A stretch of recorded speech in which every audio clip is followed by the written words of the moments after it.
আসসালামু আলাইকুম। আজকে আমরা কথা বলবো নাইকের টিয়াম্পো লেজেন্ড বুটটা নিয়ে। এটা প্রথমে নাইকি লঞ্চ করেছিল ১৯৯৪ সালের বিশ্বকাপে। এই শুটা পরে খেলেছিল পাওলো মালদিনি, রোমারিওর মতো প্লেয়াররা।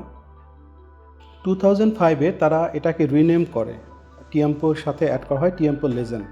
সিমিলার লেদার যে ক্রাফটম্যানশিপ সেটা সিমিলার রেখেই তারা যেটা চেঞ্জ করে সেটা হলো টেকনোলজিক্যাল কিছু অ্যাডভান্সমেন্ট এটাতে অ্যাড করে।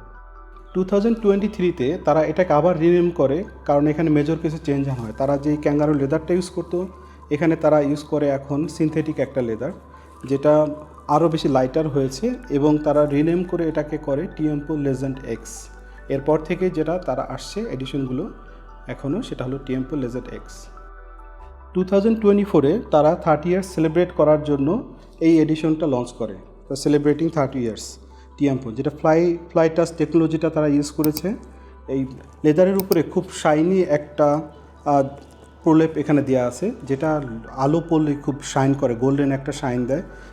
সোয়াজগুলোর উপরে খুব চমৎকার করে করা হয়েছে, এবং প্রতিটা জায়গায় তারা ইনসাইডে বাহিরে সব জায়গাতে 30 ইয়ার্সের যে ব্র্যান্ডিংটা সেটা করেছে, খুবই চমৎকার। সো নাইস একটা শুজ এটা। আমাদের কাছে টার্ফটি আছে, আমাদের বুটগুলো এডিশনগুলো আমাদের ওয়েবসাইটে নাই অ্যাভেলেবেল।